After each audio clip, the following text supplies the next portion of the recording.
Welcome to Sethtra Academy, where we study not just money but the architecture behind wealth. Have you ever wondered why the rich seem to get richer, even when the market is volatile? It's because they don't invest randomly. They build portfolios like architects build cities. While most investors are busy buying individual assets, the wealthy are meticulously constructing systems.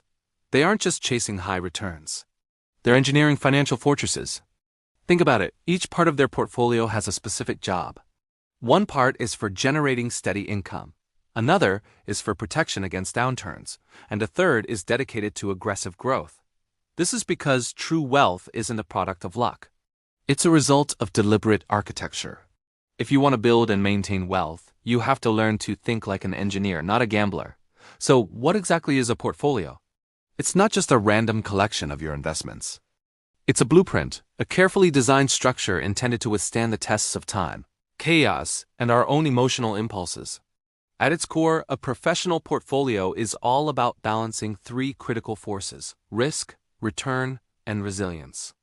Every single decision made by a professional investor answers one fundamental question: how much pressure can this system handle before it breaks? This is precisely why the wealthy avoid making emotional investment choices. They build their portfolios with mathematical precision, but always guided by a clear, long-term philosophy.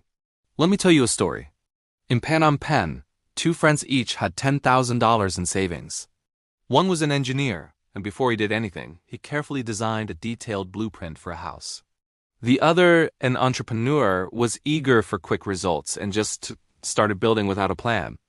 When the first big storm hit, the entrepreneur's hastily built house collapsed. But the engineer's house stood strong. It wasn't because he built a bigger house, but because he built a better, more thoughtfully designed one. That's a perfect metaphor for how portfolios work. It's not about how much money you invest. It's about how intelligently you arrange it. So, how do you start building this structure? The first step is laying the foundation, which in finance is called capital allocation. The wealthy typically divide their money into three distinct zones. The first is the safety zone, making up about 40% of the portfolio. This includes cash, bonds, insurance, and other stable assets that protect your principal. Next is the growth zone, also around 40%.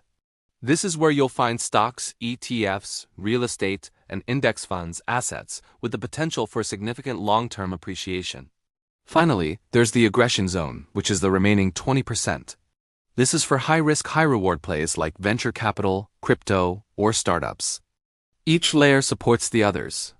Safety protects your growth assets, growth funds your aggressive plays, and successful aggressive ventures bring new capital back to the safety zone. It's a self-healing, self-sustaining ecosystem. Now let's talk about design. Professionals often use what's called the core and satellite model. Imagine your portfolio as a solar system. At the center is a large, stable core. This core is made up of your long-term, reliable investments like index funds, blue-chip stocks, or prime real estate.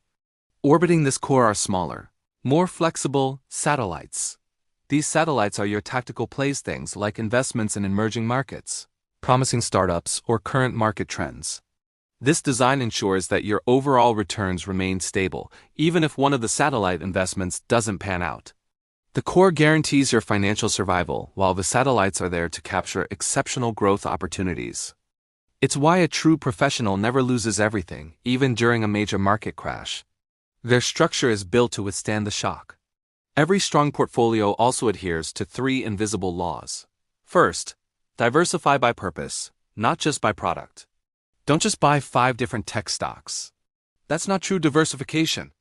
Instead, buy 5 different assets that each serve a unique function within your overall plan.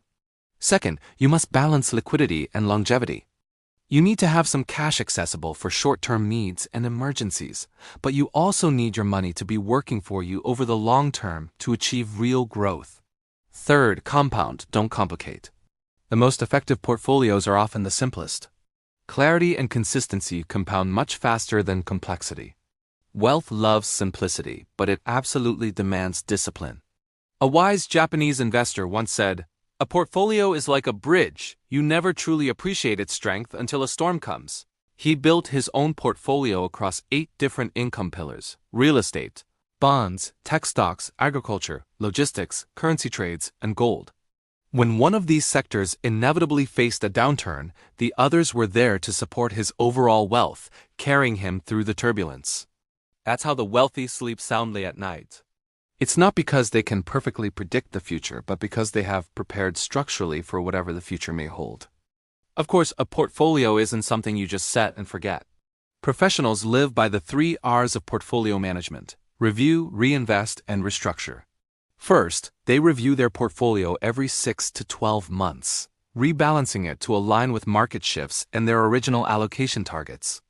Second, they reinvest their profits. Instead of immediately spending their gains on a more lavish lifestyle, they put that money back into the structure to make it even stronger. Finally, they restructure. When major life events happen, a new job, marriage, retirement, the architecture of the portfolio adapts. The process is never emotional. It's always intentional. The average person reacts to market news. The wealthy proactively redesign their financial structures. Let's discuss how the wealthy think about risk. Most people are afraid of risk and try to avoid it at all costs. The wealthy, however, respect risk. They understand it's an inherent part of investing, so they assign it a specific role within their portfolio. They know that no portfolio can completely eliminate risk, but a well-designed one can absorb it. Think of a skyscraper swaying in the wind. It's designed to be flexible, to bend so that it doesn't break. In the same way, a strong portfolio is built to be resilient. That's why the wealthy don't panic during market corrections. They have confidence in their structure, knowing it was designed from the ground up to survive the storm. So how can you start building your own financial architecture? You can start small, but you must design big. Even if you only have $500, you can plan your allocation ratios, create a blueprint. Next, automate your investments. Consistency is what builds a strong foundation over time. Try to keep your portfolio to about 3 to 5 different asset classes. That's enough to provide strength and diversification without creating unnecessary confusion. And critically, study correlation.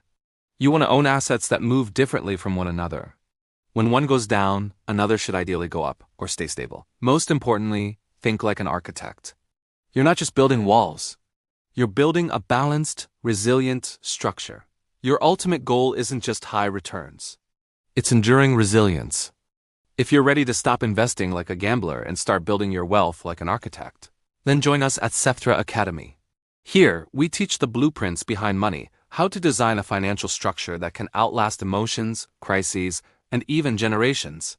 Anyone can buy assets. Few can build portfolios. Join Sethtra Academy, where your financial structure becomes your legacy.